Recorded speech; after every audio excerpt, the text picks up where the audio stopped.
Hey, there we go. Hello, everybody. Hi, y'all.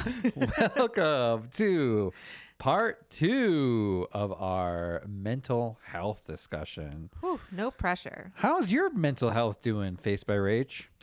My mental health is fine. Yeah. Yeah. I think the closer I get to this situation changing drastically, I think I have moments of stress and anxiety. Yeah. But I've actually been given quite a lovely gift. I kind of thought, so I've had depression for many, many years. Okay. And I thought, oh man, in pregnancy it's going to be awful. And actually being pregnant sort of leveled me out emotionally a little bit. And, while I've had my intense moments, I think generally speaking, my mental clarity and the way I talk to myself in my head has been much better. So that led my doula to ask me, oh, maybe your hormones are imbalanced. And I was like, could that be why I've wanted to be really sad for a long time? So I'm going to have to get that checked out later. But, oh, my God. Yeah. Generally speaking, pretty good right now.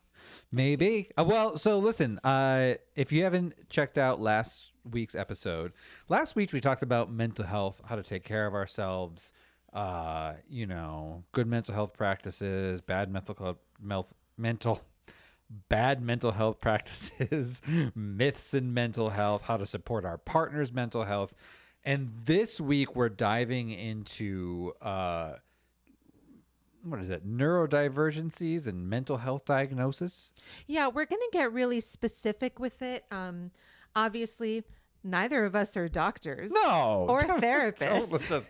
But also we are bringing real life experience into this. So we're sort of just addressing a couple of the most predominant neurodivergencies and a couple of the most predominant mental illnesses. Yeah. I think science is amazing. I love what happens in the psychology space. I will also tell you a really interesting thing about studying psychology and the human experience is that everybody's doing it. Everyone's still learning. The science space is still learning so much about who we are and how we function and what our patterns are and how to help support those patterns. And like Rachel said, we're diving into it from a boots on the ground. We live in Los Angeles, and so everyone, a lot of mental illness here. Everyone has some mental health issue. Well, what we've really learned is that there's a lot of mental illness and neurodivergency everywhere. Yeah. And I sort of hear this question from older generations, like, everybody's gay now, everybody's depressed, everybody has ADHD now, like we didn't have that. I was like, no, you did. You just bullied the child or called them the weird kid or put them in a mental institution. Yeah. And like these people have always existed, just like gay people and trans people have always existed, but there has not been acceptance or acknowledgement. Well, I'll also tell you, this is the perfect analogy for these days.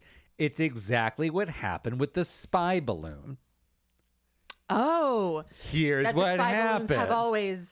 There were always those balloons around. So what happened, and the reason why we went from having one spy balloon in the sky to like 4 unidentified objects in the sky is because after this spy balloon made the news, they opened up their radars to just actually look for things in the sky. And then there's confirmation bias of like, wow, it feels like there's a lot of things in the sky. It's like, yeah, because you're looking for it for the very first time. Right. Also, like they talked about as the stories were breaking, there were 3 of these exact Chinese spy balloons that came out during the Trump administration. Never hit the news because nobody cared and it wasn't a thing to talk about.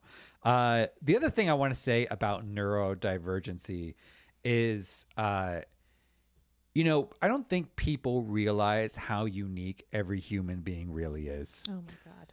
so much of our society functions where it's like you're a person and so you experience everything the same way I do.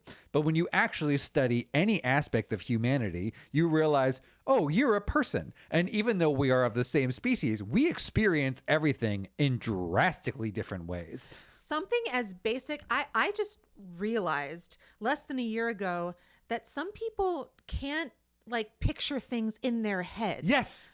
Like they like if you say imagine an apple, either like nothing shows up in their mind's eye or it's like a drawing of an apple at best, and people can't picture like in my head I'm picturing an apple right now, and some people can't do that, which blows my mind. Some people don't have inner monologues. Yes. Some people don't have a voice. Who doesn't have a voice in their head? There's also, do? we process foods and everything different. Allergies is just a sign of the fact that like our bodies experience everything different and think of different things as threats at different time. We have different body temperatures. We have different hormone levels, which obviously have all kinds of wide ranges of things. So when we talk about neurodivergencies, the number one thing I'm going to say, there's no fucking such thing as normal. Part of the reason why doing science is very hard, especially when you get into things like nutrition, where our microbiomes are different and how we process things are different, you actually can't create a case study. Right. How do you find a control? You can't create a control group that has people that function It doesn't exist. the same way. And the same is true for our brains. Shocker. Now, what we consider to be normal is a generalized median response to a swath of stimuli at any given moment. Meaning, also, the reason why I say at any given moment is because you may experience that at different points in your life in a wide variety of ways. Again, because your hormone balances change. Also, women experience things differently in any given moment, in any part of their day, in any part of their cycle. Will change their reaction, their experience of... Yeah, from one week to another, my mental process in response to the exact same situation changes drastically. Yeah. So how do we even know things like depression and anxiety and ADHD exist? Is because there are enough of these neurotypical behaviors to start creating a whole new set of patterns that can be studied. So it's like there's enough of people that have brains that work this way that we can go, oh, I've noticed that this is slightly different than the average person.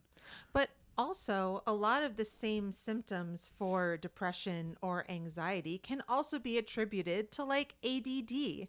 Right. And it can be very confusing to navigate. Yeah. So for example, I'm ADHD. When I was growing up, people called it you're hyperactive. There was a lot of different. No one knew what was going on when I was a kid, and there was also no medications for it. And so you were before like Ritalin. I was before the Ritalin phase, and I love my ADHD. I love it. I have some problems with things that are normal people behaviors that I can't do very well, but I also have a series of superpowers that are my own special things that I do very well. I'm different from this group. For example, I can't just go to a barbecue. It's not it's not fucking fun for me. It's very stressful. I have zero desire to be in a situation that is full of small talk. This shit, I love. And I also I'm just cracking up over the fact that you barbecue specifically and not like party. No. Barbecue dynamic. Yeah, because there's different parts. You're not here for it. Yeah. And I'll tell you the reason why I have like fixated on barbecue is because in the growth of my understanding my ADHD process, you know, I was dating somebody at the time. This was in my like early 20s.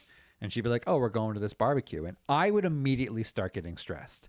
And I would be at the barbecue and I will be fucking miserable. Having like what people anxiety wise, like having like a panic attack. And what is happening to me is I am grossly understimulated. I'm bored. And I'm bored to a level of hunger that makes hungry people hangry. Yes. All right. Been there. I'm so craving stimulus that like I would rather punch everybody in the face than stand here one more time on the outskirts holding a drink, listening to a nonsensical So let me ask you, if it was a barbecue, sure, but there were lots of games for you to interact with and play, or no, you just don't games want are the fine. dynamic? Games are mini distractions. It's something, but I'll tell you the thing with ADHD is that you process dopamine like a fucking rocket. So you burn through it quickly. And then like a drug, your next hit is just not as high. So for example, I love skydiving. I will never go skydiving again because it's boring to me at this point. And it's not worth the money. Like I no longer get any kind of emotional reaction to jumping out of a plane. I've gone a few times and I have noticed that like, yeah, none of the subsequent jumps have hit the high of that first jump. Sure. I just don't think I've gone enough that it's like completely gone. But for you, that reserve is now empty. It's a like $350 look at that view. Isn't that pretty? Yeah, it is. Where I like go, oh, it's $350 to go. Oh, that's nice. Oh, great. Yeah. So glad we did that. So that is now at the same time, like having ADHD allows me to focus on a wide variety of things. I have an incredible amount of drive just because the energy that fuels my body to go out and get more fucking stimulus is never ending.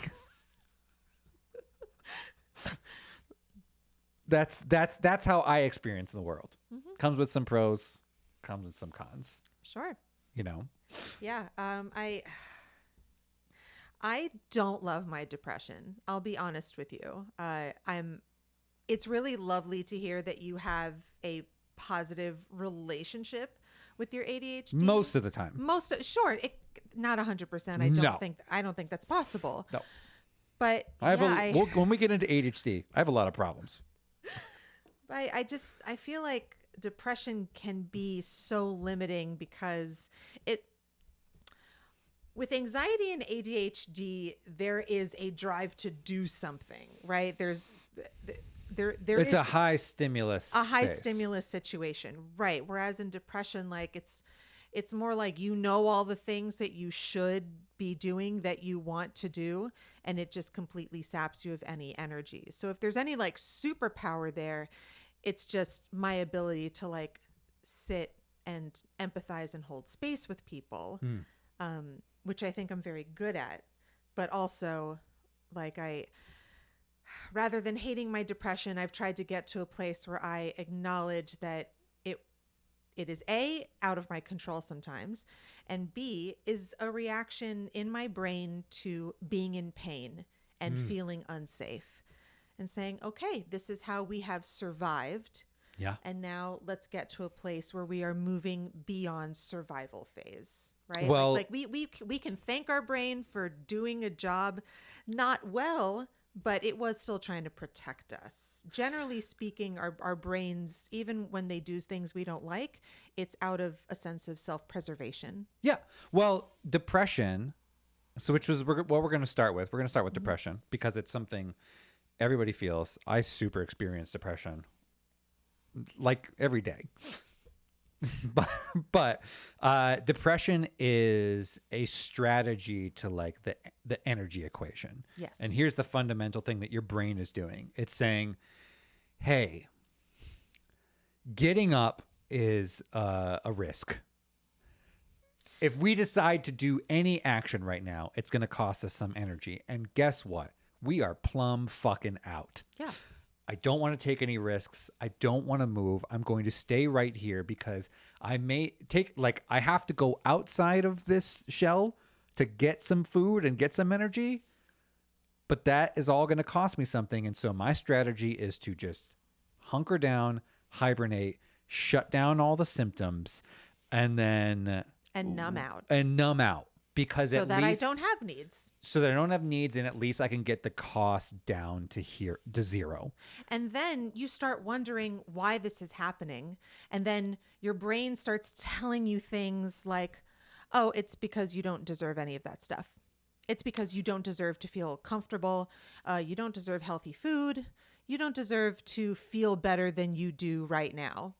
And Yeah. that becomes this like kind of self-fulfilling prophecy, because if you genuinely don't think that you are worthy of taking care of yourself, it just all kind of spins down the drain. Yeah. There's in addition to the not worthy, there is the it's not possible for me to get that thing. Oh yeah, things will be this way forever. Things will be this way forever. Absolutely. Which is the one sort of saving grace that I can tell everybody, which is universally true, is that nothing can ever stay as it is.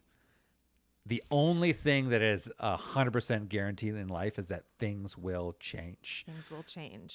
You couldn't make things stay in the same place if you fucking wanted to. No. And when I've been in the midst of depression, and I'm sorry that we're getting to this place so early in the podcast, but you know, suicidal ideation and suicidal thoughts are very much often a part of depression. It very much has been a part of mine for many, many years. And that is the only way to guarantee that you will see no changes if you take yourself out of the equation. Yeah. That it's literally the only way. And part of the reason why, and this is going to sound weird, it is a survival tactic that your brain is doing. Absolutely. It is still a survival. And you might go, Peter, how is ending everything a survival tactic for your brain? Your brain's job is to find the optimal energy solution, to make sure that in order for you to exist, you have to take in energy and not spend energy. That's how we exist on the planet. Now, let's say, and this is like a really easy metaphor to understand why it's a survival thing. Let's say you fell down a well. You're down at the bottom of this well. You have nothing but uncertainty in your survival. Down at the bottom of the well, which is like what depression can feel like. Absolutely. Your brain starts to go, okay, I have two roads that I can take.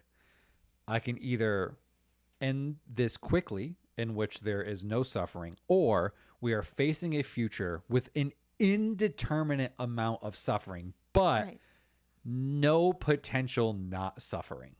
That's kind of how your brain perceives it. Right. It's almost like you have blinders on. Like when I was at my most suicidal, the narration that was taking place in my head is, I'm doomed. This will never change. I will keep going through this pattern of like scraping and crawling up to the rim of the well and then falling back at the bottom of again. Yeah. And I will never get out. And I just want off. I'm tired. And it's not because I want to hurt people, and it's not because I want to make people sad. In fact, I would try to like brainstorm ways that I could like make it look like a crime or an accident so people didn't think I did it to myself, Right. so the pain would be lessened. Yeah. And that's also part of it, because often when you have depression, you push people away, right? You isolate yourself. And through me pushing people away, I was obviously hurting the people that I loved. So another justification in my brain was, oh, if I take myself out of the equation, then I can stop hurting the people that I love. And, you know, they'll be hurt when they find out that I'm not here anymore. But eventually they will move on, and it will be a net positive because I won't be around to hurt them anymore. Yeah. And it's just, it can be all encompassing. And it took me a while to like stop. Like for a while after that, if I was met with any kind of difficult situation in my life, a part of my brain would be like, you know, you can always just kill yourself. Yeah. just letting you know, like there is a plan C here. Just and in a way it was comforting. Like, oh well, if things get too bad, I can just check out. Yeah. But yeah, suicidal ideation can be funny sometimes. No, I mean, yes. I will say a cycle that I know a lot of people experience when it comes to depression, myself included, is when you start to go, my life input does not match the output that I'm receiving. Oof. Like, I'm working so hard and I'm not gaining much traction. And I think that that is a major part of why we have so much depression now, is because holy shit, the world is oversaturated with fucking everything. You as an individual trying to make any kind of mark in this space in which like the cycle moves so quickly, there's a billions of people on the planet, like it is very easy to feel like the work that you are putting in is ineffective. Also because we're told, I mean, that's really great that you're here, but like you don't have this Right. person has this, and therefore like what you're doing is actually a failure and a waste of time There's that you this- put all these things I into. feel like there's a huge sense of shame that comes out of either having a mental illness or being neurodiverse, because a lot of the time, what other people or what society or your parents consider to be a basic level of functionality, you're in your head like, why am I working so hard for this very basic Right. level? What am I missing? What does everybody else know that I don't know? Oh, it must be something wrong with me. Yeah. And that's where the shame comes in. And then the shame makes you want to hide. It makes you want to not look at it, which just makes it worse. And it's just like, ugh. Yeah. And your brain starts to go, getting out of this space is an impossible task. Mm-hmm.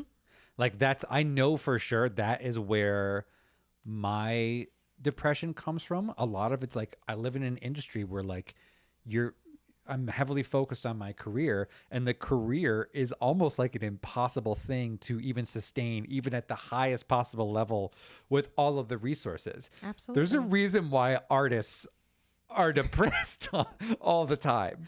But I don't want to reinforce the idea that you have to be miserable as an No, artist to produce not at all. great art, because Not- that is yeah. bullshit. Okay. Not true. Yeah. It's total crap. It is just facing the seemingly impossible task of like, how do I, like in a traditional business structure, there's ways to feel like you're making an impact and building momentum, moving up to a tier of a job, moving up to a blah, blah, blah.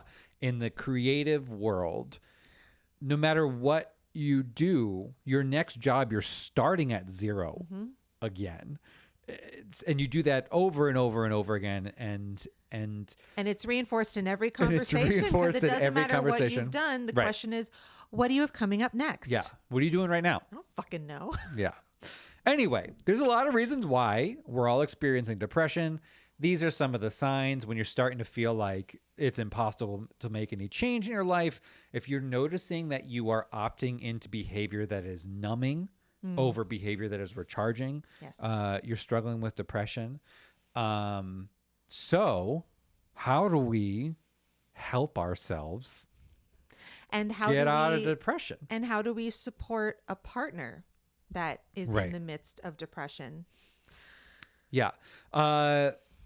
One thing, and it's a very simple tool. Part of the thing that creates depression and the impossible task is the thing that we are comparing our experience to. Whew, comparison. Comparison. It'll because fuck you up because every time. data only means something in relationship to something else. So for example, if I got $1 million tomorrow, and that's what I made for the year, if I made $1 million this year, me and my community would be like, fuck yeah, No. holy shit, we could do all these things, it's opening up all these doors, blah, blah, blah. However, if I'm of the billionaire class and I had a year then that I only made $1 million, I lost Devastating. everything. Devastated. There's no way for me to support my family, my business. They're shutting down. Thousands of people are getting Gotta laid sell off. your boat. Like no, but I'm talking about like a real thing. Like No, you, absolutely. not only is it that your life will get affected, but all the people that your network has supported will also lose. So if I lose, it's just me losing and like my family. But like if they make $1 million a year, all these other people lose. And that is just saying that the $1 million is the thing. The thing that makes it amazing or not amazing is what we're putting in relationship to. So one of the things that I have to remind myself of in my own career, that's my own little Peter pep talk, is I go, Peter, you fucking failure of a person. In every possible way you have ever attempted, everything you have done has failed, you piece of shit garbage artist. That's where I start. And then I have to go, all right, let's write it in. I may not feel like I have hit the marks that I want to. I may not feel like the work that I have put in has matched the output that I wanted. However, one thing I can say, which a very small percentage of the population can say, is that I have made a life supporting myself doing art in one of the most expensive cities in one of the most expensive countries in the world. There are people that are living 16 people to a room, working, 12-hour days, doing things that they hate. And my card is pretty good. Absolutely. And one of the metaphors that an old boss of mine used to say whenever I was dealing with people with depression is like, let's imagine that your life is a card. And every person's life on the planet is a deck of cards. Would you ever put your card in and do the gamble of pulling another card? Oh, Of just being like it's like would you trade in your life with the random for chance? another random chance No. at the 8 billion people that like live on this planet? Nope, I would not. 100%. So I it's would like, not. every time I think about that thing, I go, abso-fucking-lutely not. I'm keeping my goddamn card. I love my card That's so really much. amazing. Yeah. I've never heard that. Right. And But I absolutely love that. all we're doing is we're changing the relationship that we're measuring things. Now, is And- that going to pull you and make all your depression symptoms go away? No. But No. it does stop the train a little bit. And I was just talking about depression being like having blinders on, where there's so many things going on that your brain just isn't seeing. The more perspective that you can kind of force upon yourself, the better you're going to do. And another way to do that is, if you absolutely have to compare yourself to someone, compare yourself to you a few years ago. Sure. Yeah. Compare your skills, compare your life experiences, and there's a lot of ups and downs in mental illness, and especially in depression, where like sometimes you get some energy and you're on a surge and you're riding it and it's fine, and then you crash again. But if you zoom out of that graph, so instead of just seeing this crash, you're now seeing the ups and waves, downs, yeah. but which way is it trending? Oh. Because when I compare myself to other people, very often I am left sad and wanting. But when I compare myself to the me of 5 years ago, in terms of my professional life, in terms of my mental health, in terms of my financial stability, I'm like, oh shit, I'm actually doing pretty well compared to 30-year-old Rachel. Yeah. Okay. Yeah. All right. Maybe we can keep this trend going. Yeah. Maybe. And it widens that perspective. It lowers those blinders just a little bit, because genuinely the only person you're really in competition with is yourself. For sure. Because we're all pushing for growth, right? We're all pushing to get better, generally speaking. Man, I had a really great follow-up to that, and I can't fucking... And it went outside the blinders. It went outside the blinders, and I can't access it in my brain. Damn it. Keep talking and giving us wisdom. So, I find that one of the ways that I can support myself through depression is I try to write down a lot of the negative beliefs that I have about myself, which those sort of mental thoughts of like, I am a fuck up. I always fuck up. People don't like me. I don't have the skills necessary to do what I want to do. Things are impossible for me. All of these things that are real thoughts. The experience of those thoughts is real, but what your brain is saying to you isn't necessarily true, because you are a fuck up is different from you have fucked up, right? Right. We all Well, mess up. there's also your brain is working like a search engine. So Yes. basically what's happening is you are feeling a particular way and you're saying, "Hey brain, find all of the reasons to justify why I'm feeling this way. Yes. I feel like shit. Oh, I am a piece of shit. Right. That would Of make course. sense.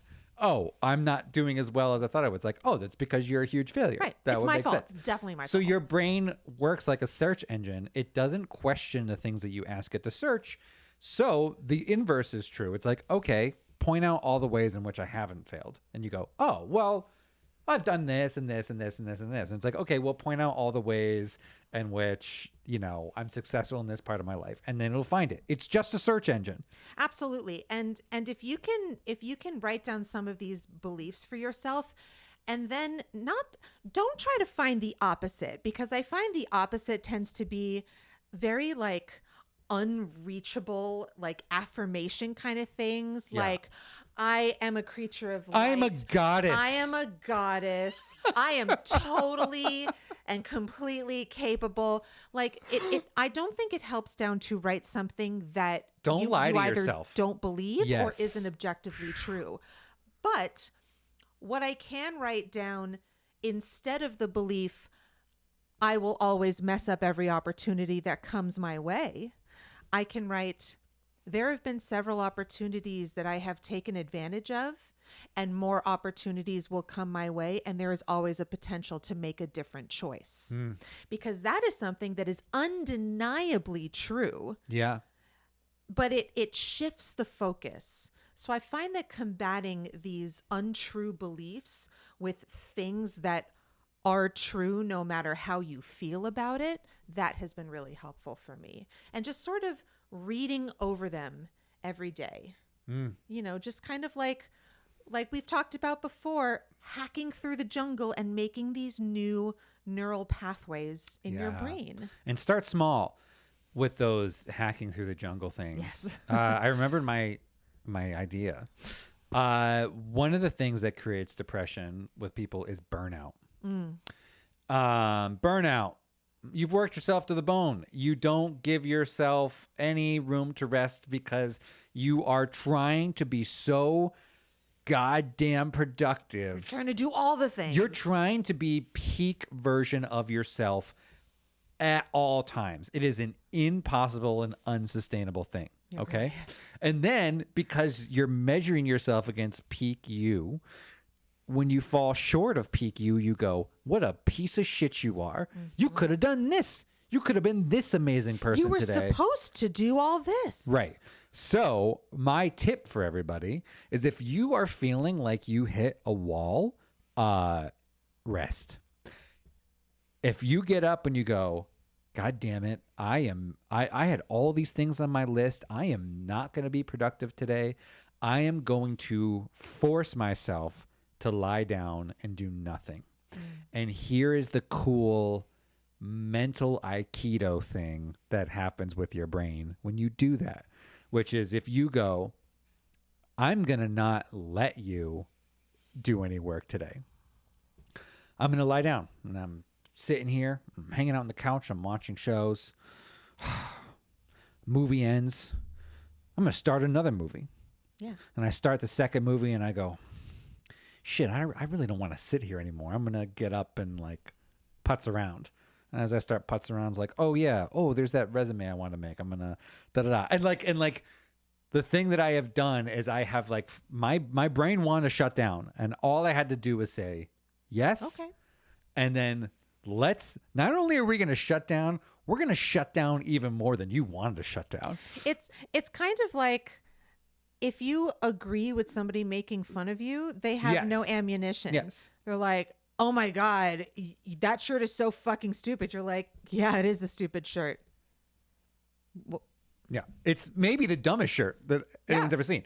It's Absolutely. mental Aikido. And for you guys who don't know what Aikido is, you're using the force of something and then you are redirecting it back in the other direction. You're never letting the thing slow down. You are just forcing that thing to lean even farther into what it wanted to so that the pendulum of balance swings back in the other direction. yeah, that's one technique. I I find that I can stay on the couch all day, like very, very When you need it, easily. yeah. But when I'm in that phase, I also find that giving myself credit for the smallest possible things, because like my depression, when it's really bad, it can often take the form of me not taking care of myself or my body at Sure. all, not showering, not brushing my teeth, not cleaning my room, just like a complete and total abandon of acknowledging that my body is worthy of my own care, that my space is worthy of my care. So, where do I go from there? If I brush my teeth, I will literally like write down, I brushed my teeth I today. brush my I brushed teeth. my teeth. Yeah. You know what? I took a shower. I walked outside. I paid my credit card bill. Even if that's the only thing functional that I did that day, I have to start giving myself credit for something. And I Yeah. understand in comparison to other people, it's like, really? You're a grown ass woman and you're giving yourself credit for brushing your teeth? And it's like, you know what? Me yesterday didn't brush her teeth. So I get credit for that. I Yeah. get points for that. God damn it. I think this is also really helpful, and we're talking about the partners situation. Part of the reason why depression kicks in is because you are basing things off of your feeling of accomplishments versus like the things that actually happen. So I have felt like a lazy, worthless piece of shit on the same day that I launched a company that I took 2 weeks to build. That day, I was like, I never do anything, blah, blah, blah. And then I was meeting with someone. I was like, I had to tell them out loud. I'm like, you know what? I had this feeling about this thing, but like we're launching this business right now. They're like, yeah, that's a pretty big win. And I'm like, right. I did Yeah. something. Or like, now that I'm like been working from home, my wife will come home and I'll be like, she'll be like, what did you do? I'm like, I don't know. Today was such a waste. I'm really failing today. And she's like, well, what happened? I'm like, well, I did this and I sent off this thing and I built this thing, blah, blah. And I'll list off like 15 things. And she's like, you're fine. You're like, what I'm getting at is like my relationship to the reality of the situation is not real. Absolutely not. Yeah. And your partner can offer you some of that perspective that we're talking about. Because you can say, like, this is my impression of things. And then your partner can go, I'm going to show you a mirror of everything that's actually happening here. And if you've developed enough trust in your relationship, then there is something to be said for your partner saying, hey, I've just noticed that these are the ways you've shown up for yourself today. These are the good things you've done today. And I understand that your brain may be trying to push them away and ignore them in favor of this narrative that it's latched onto. But this is what's actually happening. Well, that's going to go into a really great thing of like, how do we support our partners when they are depressed? And that feels hard. Because it is. Because it is. It is. And one of the things I'm going to tell you, and it's so hard, and this is where so many people fall short, you cannot deny or contradict the thing that they are saying is their truth in that moment. You can add stuff, but you can't say that's not true. No, if someone is telling you what they're experiencing, the best way and the quickest, most easiest way to make them feel supported and trusted is to validate that experience. Yeah. Just say, you know what? I totally understand why your brain is telling you that. Given your circumstances, given this experience, it makes sense. And that really sucks. I'm sorry that's happening. Well, let's give an example. So like, people struggle with their weight. Oh, yeah. I'm somebody that does that. You say to your partner, or your partner says, I feel fat. You just say, no, you're not. No. Don't do First that. mistake. Do not do that. You can say a series of I statements, which is like what therapists love all the time. It's like, well, I really love this part of your body. I really see that I think it's impressive that you've been getting up and doing all these things every day. I know that you're struggling with where you're at right now, but I also know that like you're incredible and you're capable of doing all these different things. Just it's do not invalidate their experience, but you can reinforce other positive aspects of things, without trying to get into a fight about like them being a liar. Like if my partner says I'm feeling really fat and I'm like, well, I really love what's going on right here, or like I really love your hips, or I really love, it's like they could be like, no you don't. It's like, well, you don't know how I feel, Right? You can't validate my experience. First of all, don't shut down my experience for either. Also, it's like, and I can support you in all these ways. If it would make it easier, it's like, let's get up and like do yoga together. I would love to spend that time with you doing all these things. And then you have shifted the conversation into our bond is great and our relationship is amazing, and like, Absolutely. yeah. And in the moment, someone might not be looking for advice or support on how they could be less fat or feel less fat or whatever it is. If they say, I feel fat, and your immediate response is, let's go for a walk. Or like, Right, do you want to right. put a meal plan together for this week? It's going to be like, oh, fuck. Yeah. If somebody wants help and support, let them ask for it. Sure. If that is your first instinct to offer. And trust me, I understand why that might be your first instinct, because you're like, you've presented me with the problem. Here are several solutions to the problem. Here's the thing. Most of us know what those solutions are, especially when it comes to something like weight. We know the solution is eat less, move more, right? Like it's a sometimes it's not. There's a whole thing about genetics, but and it's something out of our control. But there is a jumping off point. Sure. Yeah. Right. And most of the time, like people, when they're sad about something and they're stuck in something and they're not feeling great about themselves, they know what the most obvious solutions are. They know what the most obvious first steps are. They're not looking for that to be parroted back to them. There's a really quick universal of, I'm really sorry you feel this way. I know how hard that is. Yes. Yes, that's it. That's it. Move fucking mountains with those two phrases. Yeah. Yeah. Let me see. Oh, the other thing is, you can't move them out of them. You can't force your partner to be optimistic, which is like a big part of, well, look at all the bright side of everything. Keeping it to the I statements is important. And then one of the things that you can do for your partner, and this is kind of parroting a little bit off of what we're talking about, is depression comes from feeling like you don't have the energy to do anything and make any moves. The thing that you as a teammate can do is, I'm going to be a rock in this storm of uncertainty for you.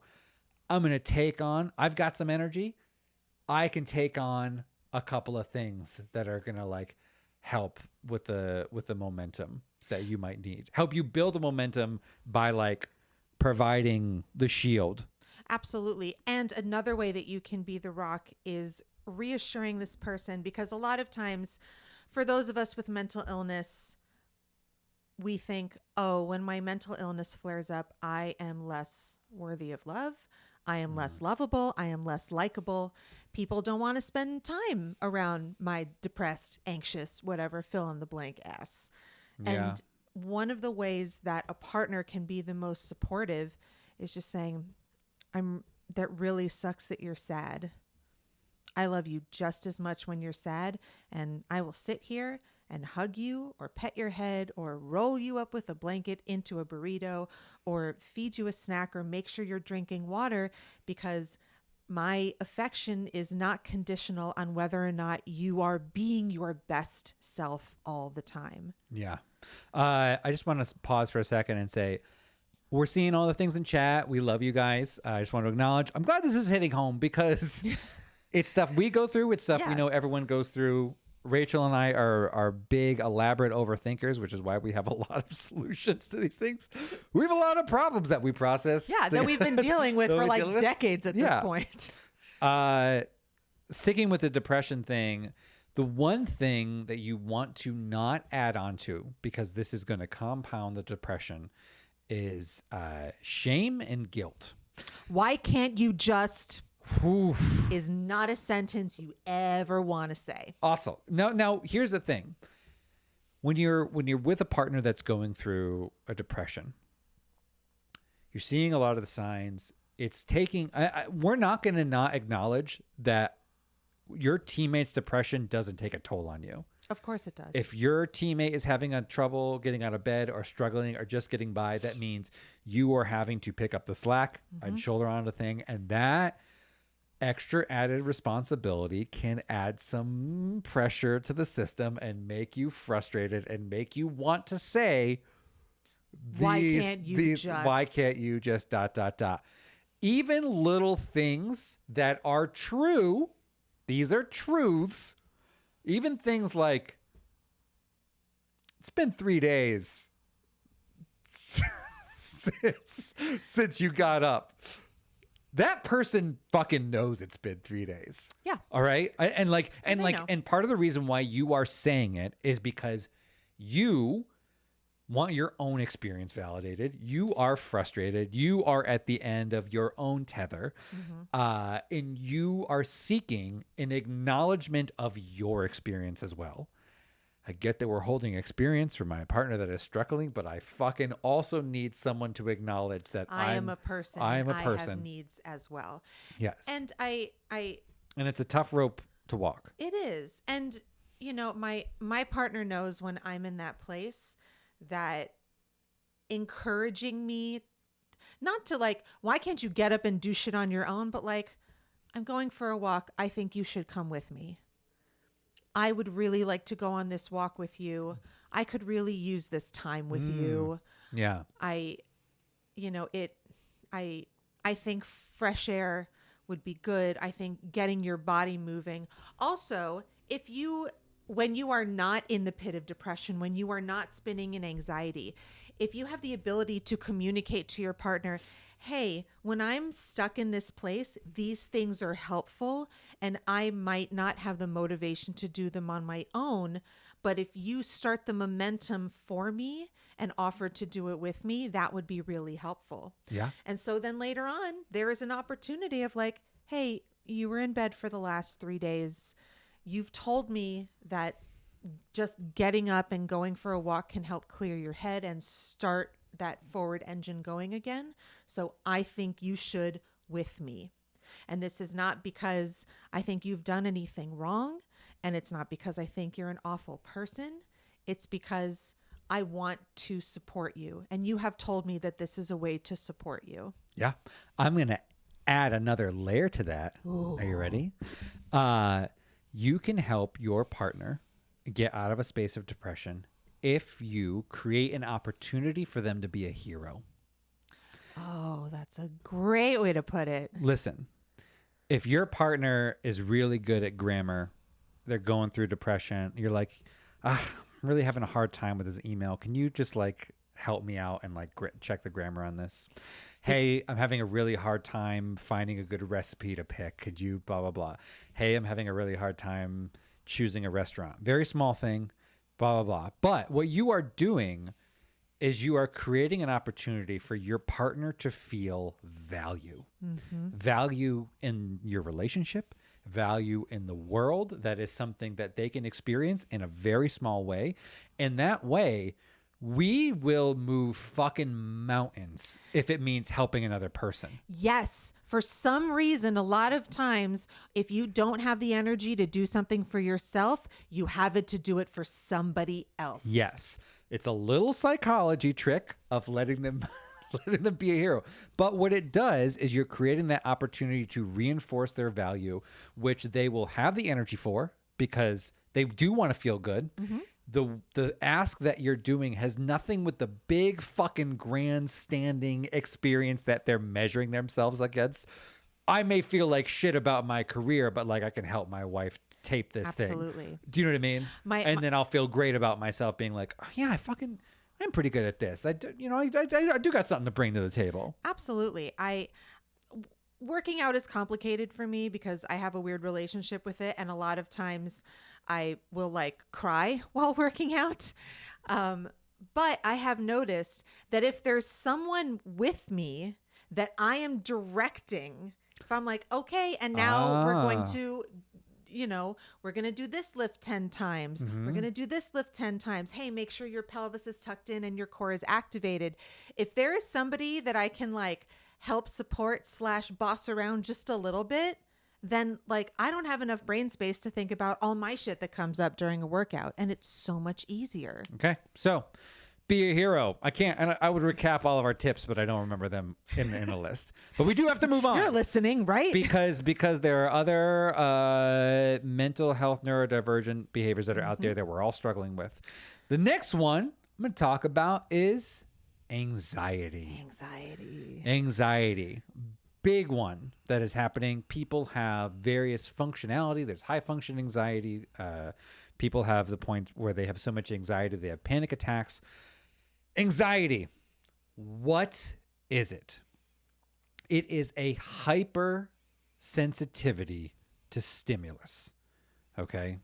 That is what it is on its like most basic level. A disproportionate response. Disproportionate response to stimulus. Now, when I'm talking about stimulus, I'm using the very scientific term of like in psychology, anything that you experience is stimulus. A sight, a sound, a situation. A sight, a sound, a situation, an interaction a smell, with a person. An interaction, those are stimulus. So anxiety is a hypersensitivity to stimulus. Now, what a debilitating thing it is to have your sensitivity meter so amped up that minor interactions create a massive emotional reaction.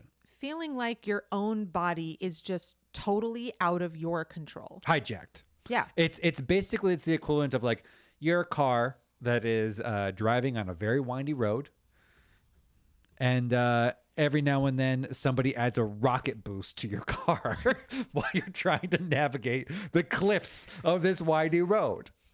Super hard. Going from 0 to 100 creates a lot of problems in your life. And the way that people react to that is they tend to avoid stimulus. There's that shutting down process that comes with anxiety. Or you'll see this, and this is what a panic attack is.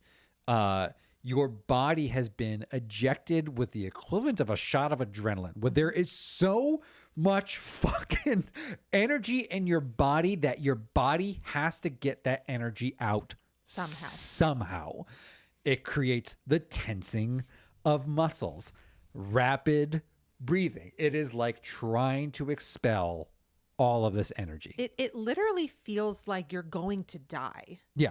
There's this sense of impending doom with a panic attack where I've heard it described as like, when you're like in a 4-legged chair and you're leaning back and you have that moment where, oh God, I think I've leaned too far. Now take that one moment of that high peak adrenaline, I think I'm going to fall over, and expand it to an hour or two. Yeah. And that's a panic attack of just like, I am in so much fucking danger. There's nothing I can do besides like shut down, but also have all of this energy and tension coursing through me. The hypersensitivity to stimulus is you are sending your body into fight flight mode because it believes that there is a threat. So Wildcard put on here that when he was buying a house, resting heart rate was 133. Whew. Okay. That is because what you are experiencing is a massive amount of potential risk, creating the idea of a threat. You are existing in a nonstop space where like you're in a room and there's a fucking tiger in here for months on end. Yeah. You're just a 10 out of 10 on the danger scale all the time. Yeah. Until the danger has moved away. Yeah. It's so what do we do? So I think, especially in a panic attack, there's something called grounding, right? Because our brain is responding to something that either isn't real or is being transcribed and translated in a way that is not true to the situation at hand. So a way to separate from that is to focus on things that are very much grounded in reality. So there can be like a rule of threes. What are 3 things I see? what are 3 things I hear and what are 3 things I feel. So if I am in the midst of anxiety, if my body is building up all this tension, I can say, okay, This microphone is black. this microphone is black. So is that webcam. So is that shirt hanging up over there. Okay. What are 3 sounds that I hear? I hear the whirring of the fan on the laptop. I hear the clinking of dishes outside. And I hear my own voice echoing off of the walls. I feel the grain of this wood on the table under my hands. I feel the cushion of the seat holding me up. And I feel the straps of my sandals in between my toes. So even though that was a very simple list and that only took a minute, when I was thinking about these things that I see, hear, and feel, guess what I'm not thinking about? Yeah, well, it's not just that you're distracting your brain. You're forcing your brain to be present in the reality that you are in and then to react to the reality that you are in. Exactly. The reality that you are in is there is no tiger in this room. I'm not in danger. The threat of my house or possibly not getting the house or losing this job or whatever, that is currently not happening in this moment right now. In this moment, I have enough air to breathe. I've got food in my body. There are people with me. And now I'm getting my body to react to this space being present. So if you are experiencing an anxiety attack or if you're experiencing a lot of anxiety, those lists are really great when you're at the peak of an anxiety attack. If you're just experiencing anxiety, anything that you can do, writing down a list of things that you know, even just sort of like any activity that just brings you into the current space that you're in more. Something as simple as breath. Breathing. Something called a box breath, which is when you breathe in for a count of 4, hold it for a count of 4, release for a count of 4, and wait for a count of 4 before you take another breath. So 4, 4, 4, 4, box breath. Yeah. Just focusing on that controlled breathing. And also, if you feel like you're breathing a lot up here, try if you can to imagine sending the breath low. So rather than inhaling into this tension area, focus on maybe expanding your ribs, expanding your belly, sending the breath down into your pelvis. Just that visualization can really change how the breathing happens. And breathing is really cool because it's the only function in our body that is both conscious and unconscious. Yeah. So when we consciously take over our breathing, our brain registers it as an unconscious choice, which then starts to signal all of the other unconscious things that are happening in our nervous system. Yeah, I think we talked about this last time. The other thing that the box breathing does in terms of bringing down your anxiety, you cannot box breathe when you are in a moment of danger. Yeah. if there was a tiger in the room, you would not be able to just box breathe. Absolutely not. And so when you are box breathing, your brain is subconsciously going, oh, because we have the luxury of being able to be focused and really mindful on our breath, we are actually not in any danger. And part of that control of breath is how people work through fears. It's how people in the military train with dealing with certain very dangerous things. People working through their phobias or working through traumas. Being able to exist in a space where you can control your breath de-escalates the energy of the threat that is around you, whether it's a real or perceived threat. Because it doesn't matter, because right now your brain is reacting to it the same way. Yeah. So if you are in a room with a tiger, box breathe. And I'm saying that as a truth and a joke, but like that is exactly what you want to do because it would calm the tiger down. It would calm you down. It will help you process what to do. Right. It will help you be centered better. and process what to do. So breathing. Now, here's the thing. Supporting a partner who has anxiety. Now, the anxiety spectrum is all over the fucking place. If you do not have anxiety, I don't have anxiety. I have the very opposite of anxiety. And I wish I had a little bit of anxiety because it would maybe like bring me up towards the norm a little bit. Not saying I don't have fears. I have fears. I don't have a response to a lot of things in the immediate moment. My partner does. Same. My partner has anxiety as well. And so my perception of her experiences are very different from each other. We've talked about this before. Like, if my partner has something, she will go to that high energy reaction space. She'll hit a 10 just because there was something that was like wrong in the kitchen. But the kitchen's a big sensitive space in ours. Something's wrong in the kitchen.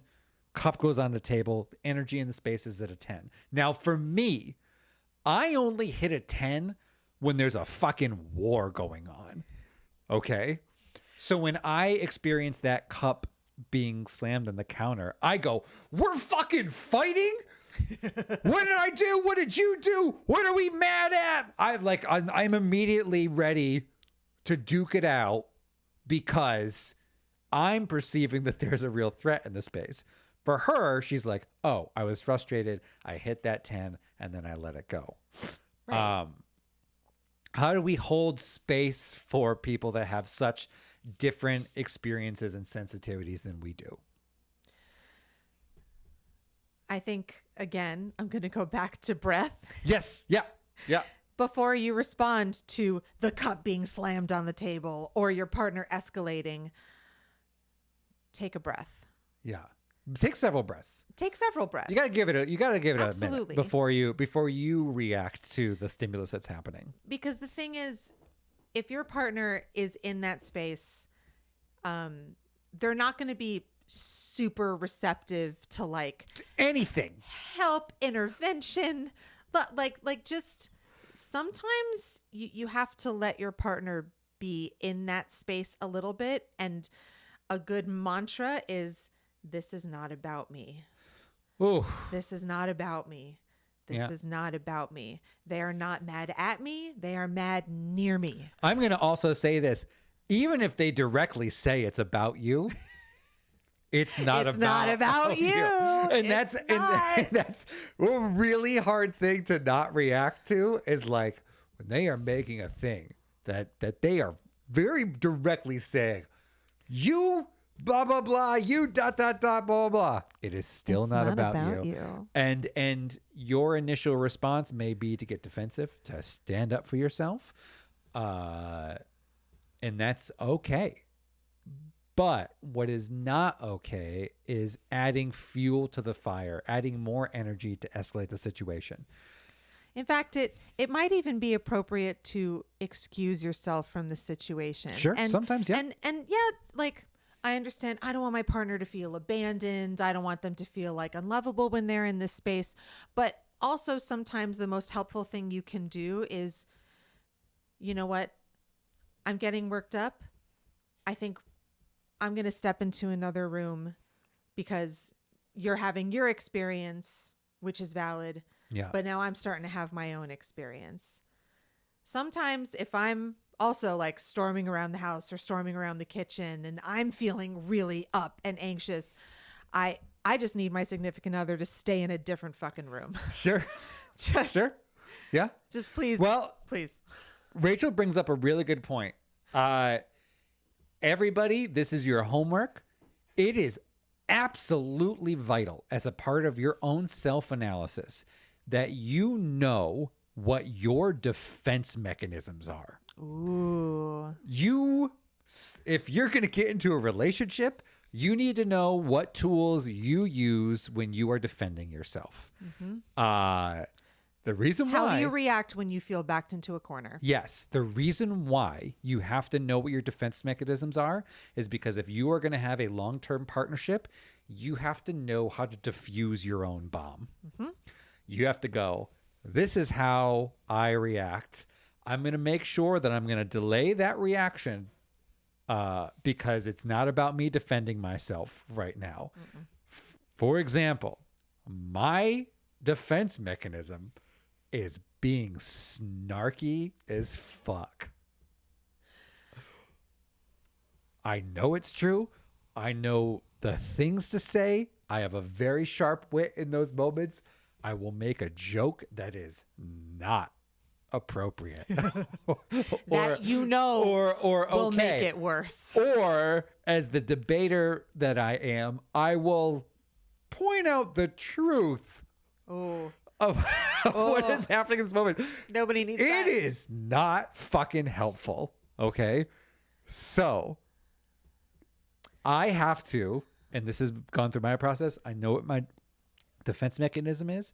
If my wife is saying something to me, the one thing I know that I have to not do is say anything that is like witty or snarky or funny or making a joke, or even, and this is the hardest one for me, just fucking acknowledging the reality of what is happening in this moment. Not helpful. No. The thing that is helpful is trying to not take it personally, keep my defenses down, and allow her or whoever it is that's having the anxiety response to continue to let the energy out. You have to be able to sort of like mentally be a punching bag that also, and this is really important, a lot of people get into this trap, hold your boundaries. Hold your boundaries. And I'm not saying that as in a way that, like, for example, if I'm allowing the energy to just dissipate and it's just flying out, and then they say something that is crossing a line for me, that is hurtful or whatever, to I you. will say, hold on. That's we're okay. We're not going to do that. That is not okay. I understand that you're frustrated, but I'm not going to allow you to insult my character, insult me, and blah, blah, blah. I'm happy to talk about this, but I'm holding that line. Notice that I'm not saying you crossed a line, you did something wrong. This is, again, the key in therapy to I statements. Mm-hmm. I'm holding my line. The thing that happened is not okay. Not you did something that's not okay. This is not okay. These are all disarming statements that allow you to hold your boundaries, because you shouldn't be like, when I say being a punching bag, is like you're absorbing the energy for your partner without like letting them hurt you. Yeah, there's a big difference between being present with them and tolerating verbal abuse. Yes. There's a huge difference. Yeah. And if it gets to that verbal abuse space, after the energy has dissipated, you go, okay, we need to talk about the series of things that happened. Hey, that wasn't okay. These are the things that are not okay. And I recognize that these are your defense mechanisms. These are the things that need to work on, or these are what my boundaries are, because this is what my boundary is. I'm not going to tolerate this moving forward. And that's how you fucking relationship. Yeah, my defense mechanisms are my main defense mechanism is dismissiveness. Oh, that's a tough one. Because that manifests in a couple of different ways. It manifests in a, like, if I'm feeling attacked because a partner is bringing up a concern, there's a part of me that will find a reason why that concern is not valid. And like, this isn't even something you should be worried about. This isn't even something you should be talking to me about. Like, there's a lot more important things happening. Or I get dismissive with my eye contact and body language, where I'm no longer looking at the person, facing my shoulders towards them. I'm not telling them that I'm present with them with my body language or my eyes. And instead, I will turn away and busy myself with other things. Or if they're saying things to me, instead of engaging in conversation and giving a response, I'll just go, okay. Okay. Yeah, no, fine. Yeah. Yeah. So here's your homework. Identify your defense mechanism and ask your partner if they can identify theirs. Don't lead with... Don't identify your partner's defense mechanism for them. I'm sure you know it, Yeah. but it's not helpful. But it's not... You can go, oh yeah, I see that. but Oh, don't... really? Oh, wow. I guess now that you say it. Yeah, okay, yeah, I could see moments where that's happened. But yeah, you have to be able to know your defense mechanisms in order to deal with anxiety, because part of anxiety is you are just creating the space for the energy to dissipate. You are bringing your partner or yourself into this present experience. And that's the best you can do. You can, and You can't honestly, prevent a reaction. That's a big thing. That's a great mental line for both the person in the midst of anxiety and their partner to remind themselves, to ground themselves with. This is just a moment. This is just an emotion that is happening right now, and it will pass. It's really good for you as the partner because you know that they're just in the midst of an emotional experience. And for the person in the experience, it's sort of that reconnection to reality of like, oh my God, I'm never going to get out of this. This is an emotion that I'm having right now, and it will end. This is not forever. Yeah. Just the simple thought of this is not forever. Whew.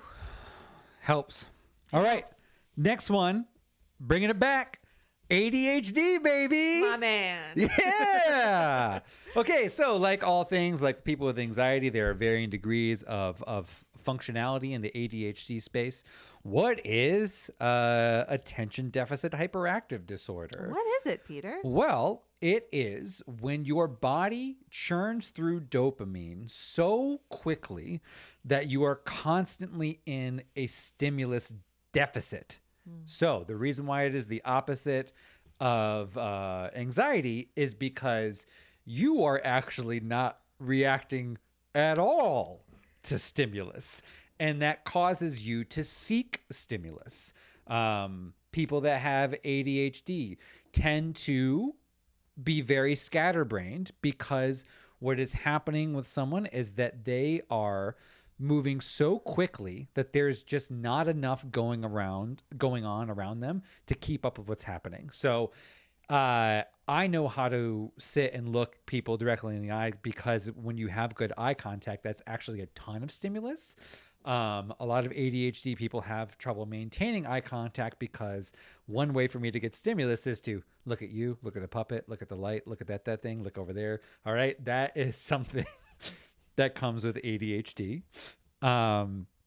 You'll also notice people that have ADHD start a lot of things and don't finish a lot of stuff. The reason why is because you're looking for that new energy experience without a cost. The toughest thing about ADHD people's brains is mitigating costs, because you're always losing. You're either trying to oscillate between getting a tremendous amount of stimulus or making sure I spend fucking none. Okay. That's why when I was talking previously about the barbecue experience, the reason why I start having a hangry ADHD attack at barbecues is because just being there is costing me energy. Having to, it's like, and the reason why I use hunger and hangry as the examples, when you're hungry, at first your body's sending you a signal that's saying like, hey, you should go get some food. In our situation, you should go get some stimulus. And you're like, okay, cool. When you have reached the point of hangry, you're not fucking nice to your friends. You're impatient. And the reason why is because what happens in that gap is your body stops putting any energy into anything else. Meaning social interaction. Nope. The reason why I say barbecues are tough is because when I'm at a barbecue, I have to keep a face on. Why do I have to do that? Because what I want to do is throw the tables and like set the place on fire so I can experience something. What I'm going to do instead is sit here and listen to someone go, wow, it was hot last week and it's not hot this week. And I'm like, yeah, we got the HVAC guy in to fix our air conditioner. And, I had to shop around on Google for a while and get a bunch of different price quotes. And meanwhile, you are thinking, how much physical force would it actually take to rip an ear off? well, but just inside, all I'm doing is trying to maintain not agitating people so that I could feel something. I'm trying to just like, I'm going to be a person that's going to listen to this story. So let me ask you this. Are Zoom meetings or classes really difficult for you? Yeah. And like working with kids with ADHD, you may recognize that your kids have ADHD. And I used to teach teachers. That used to be a big part of my life, is like training teachers how to teach. One of the things they would recognize is like, why aren't all the kids sitting down looking directly at me? It's like, everyone learns different. You forcing a kid to sit down and look directly at you might be a fucking nightmare for them internally. Yeah. That might be forcing them to get totally distracted and thinking about all kinds of other stuff in their own head. So the way that I would teach with the teachers is like, if you've got a kid that's sitting there tossing a ball back and forth, a lot of teachers' instincts will be, I'm going to take that ball away so they can pay attention. And my response is, no, that ball is allowing them to pay attention to you. And the reason why is, the best way I can describe it is that you have two voices talking at the same time. You've got like that much stimulus that you need at any given moment. Me playing with this ball allows me to distract one of the voices so I can actually listen to you. And I will say this to my partners because I know how to articulate it. If I'm not looking at you while you're talking to me, it doesn't mean that I'm not listening. It's actually helping me listen more. And this past Thanksgiving, we met a woman that was my friend's neighbor who was hosting Thanksgiving, and she was blown away because I was training myself in Call of Duty. I'm playing fucking Call of Duty online because I wanted to do a stream. And I'm having a big conversation with her about every single thing that's going on in her life, her career, her wants and needs, all while I'm just doing this. And she's like, this is so fascinating, weird to me that you're able to like have this articulate of a conversation while you are completely immersed in something else. Oh, absolutely. And in my house, sometimes my partner will just start talking. But if I'm not looking at him, sometimes he'll realize that I am not hearing anything he's saying because I am just off doing my own thing, off in my own world. And he's like, Rachel, did you hear any of that? And I go, was I making eye contact with you? No? Then probably not. Please make sure I have eye contact with you so I'm really cued in and listening to what you're saying. Yeah. Because otherwise, like, I can push away background noise like nothing. That's really easy for me.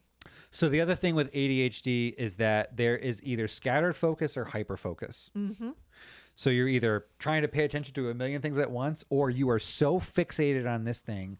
And the reason why that works, just like the eye contact example, is that you have built momentum into this one thing and you're being very present with that. And that momentum can carry you for an insane amount of hours. Yeah. Of unbroken concentration. Right. So that's one of the ways you can diagnose people that have ADHD. The other big thing that comes up with people with this neurodivergent behavior is being self-destructive. Yeah. The reason why you are self-destructive with this is because you are seeking stimulus. Now, you are seeking stimulus that you have control over.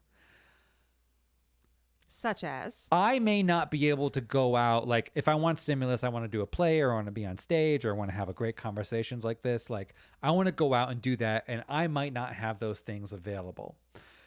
What I do have available is fucking up my own life. Yeah.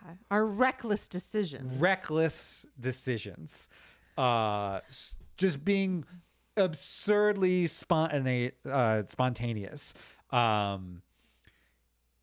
People that have ADHD have to spend some time recognizing those patterns and then trying to go, I know I want to feel something, but what I don't want to do is ruin this barbecue for everyone. Or like what I used to do all the time is I would psychologically poke people because it was fun for me to just mess with people. I have learned since then, since young Peter did that, that's not okay. You don't need to be like putting people on edge because you're bored. It does comfort me that young Peter and young Rachel would have been friends. Yeah. I mean, we are friends now. Yeah, I know, but Right. you know. Yeah. And I just want to say that I have not been officially diagnosed with ADD. When my partner and I had a roommate, they would there was a day that I like left a cup of water on the stairs, like on the actual like foot landing stair, and they were making fun of me for like, oh, old ADD over here. And then as a joke, our roommate Googled, what are the top 10 symptoms of ADD? And he read them out loud. And I was a 10 for 10. And Yeah. no one had ever brought it up with me before because the focus had always been depression. And so I am relating to a lot of these things that you're saying. And I think maybe hearing about what the symptoms of ADD or ADHD are can be really useful for people. However, I am not officially claiming this neurodivergency because I have not been diagnosed, nor have I tried any kind of like official treatment for it. Yeah. And that is something I really want to caution people against, because Which is why we're not talking about medication on this podcast. No. We're not recommending. No, we're I mean, talking- there are great things that medications can do. No, we're just talking not- about alternative ways to support yourself and support a partner. Yeah. Just because you relate to something we're saying, or you're a 10 out of 10 on the symptoms list, we still encourage you to try and see a mental health professional, because what a treatment that might work for one person may not work for another. 100%. Again, we're all on different sides of the scale. And the other thing that is like every human being out there, people that have ADHD are all over the map in terms of their functionality. Absolutely. I am a very organized, high functioning ADHD person. Yeah. And if you guys watched our baking stream, when there was a count of like how many times I lost my phone, like that's both of those ideas exist in the same space. I put my phone down. I am focusing on so many different things that I will like just lose stuff in a matter of seconds. That's literally why my phone case is a bright color. Right. So it stands out and I can spot it. So how do you support a partner that has ADHD? I guess and also supporting yourself. We kind of touched on that, but yeah. How do you most feel supported? Well, one of the things that is very helpful, because you can't just create stimulus. That's the sort of problem with this sort of neurodivergent thing. Your partner is kind of helpless in the fact that they're like, let me put on a fucking clown suit, blah, blah. You're like, that's not how this works. You just like, you kind of have to, with someone that has anxiety, has a lot of energy going on. And there's a lot of stimulus. And there's a lot of stimulus, and you're kind of allowing that to dissipate. The tough part of supporting a partner with ADHD is like, you can't generate stimulus. And so the biggest acknowledgement that has been very helpful for me is just the understanding that like my experience of normal things that are easy for other people is a challenge for me. My wife knows that if like we go to a party and I'm bored out of my fucking mind, I'm not kidding when I'm like, I need to leave, or I need to go for a walk. Like, I know how to like manage my experience.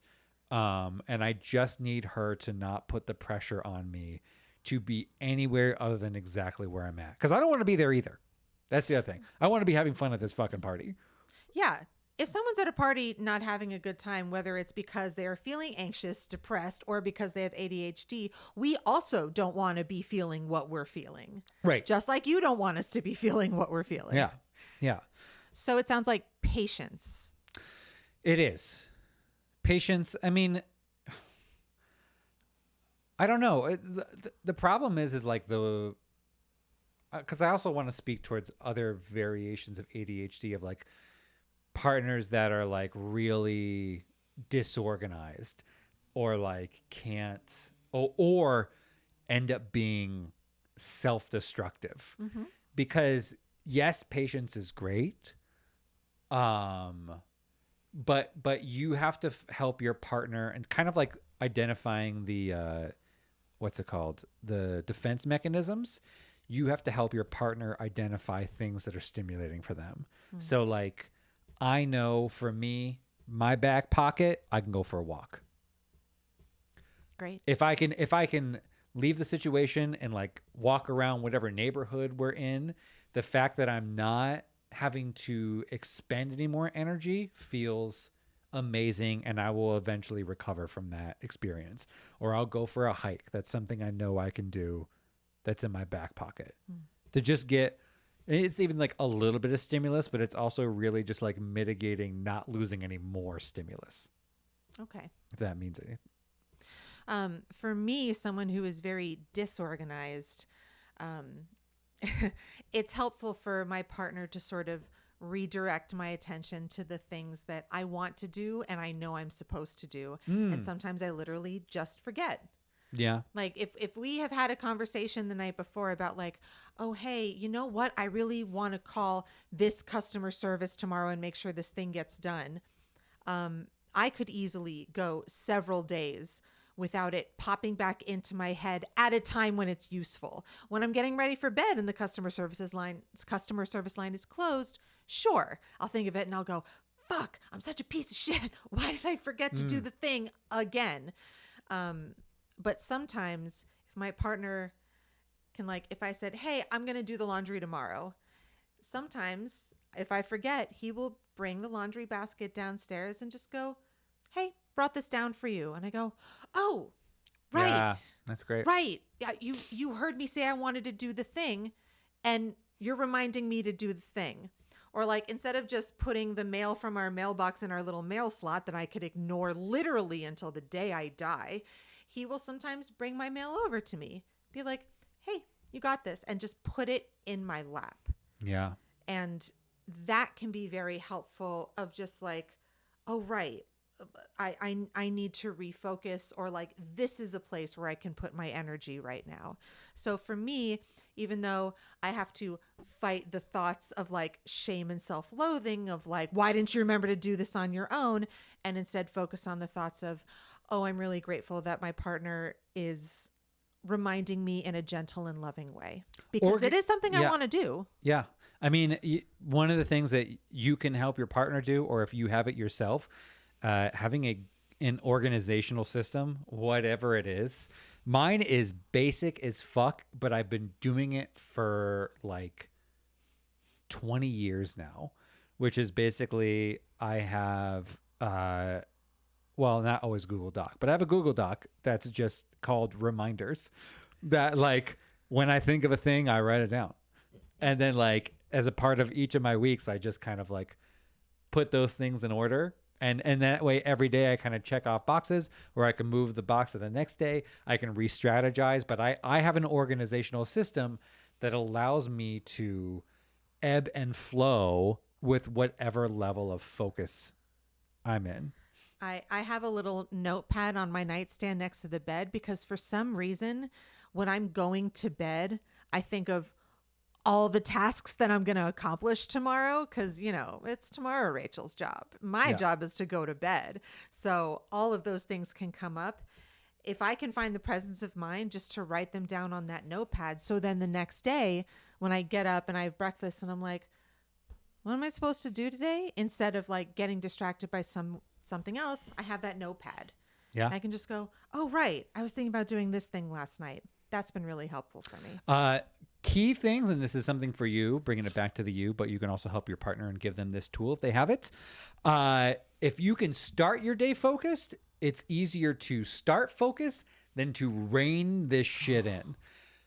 Part of the thing that people with ADHD suffer is changing gears. So those moments when you're going from one task to another task, we need a little bit of a buffer, because you create a series of hyper focus, and then when you break away from that focus, this fucking cloud of like just looking all over the place, blah, blah, blah. It's like the Hulk coming back to Bruce Banner. Yeah. It's like, wait a second, where am I? Right. What has been happening? Has to be reined back in and go over here. Yeah. So, for example, if you've got a partner that has ADHD and they're working, and you're like, okay, well, I need you to help with this task. It's good to have a little bit of a buffer. Breaking the cycle and being like, I need you to shift to this gear now, creates a real resistance in the brain. Versus, what would be a good time for you to help me do this thing? Yeah. Let me phase out of this one, slow the car down, and then shift over to here, speed the car back up. That's the best way to, when you're functioning your best, you're doing that. I'm focused here. Shifting. I ramp it down. I bring it over here. I speed it up. I bring that one down. I go over here. I speed that up. Jumping from the thing is a It's lot. really hard. Which sounds weird because like ADHD people are scatterbrained, but that's the thing. But that hyper focus. No, if they are scatterbrained, they are all over the place and will jump from thing to thing to thing and never land on something. Versus if you are trying to focus, you've got to do that ramp up, ramp down. That is it for today's episode. We'll see you next week. We'll see you next for week. the epic conclusion of consensual conversations. Consensual conversations. The show. All right. Thank you all. Thank you again for tuning in and Thank you, for everybody. sharing, and take care of each other.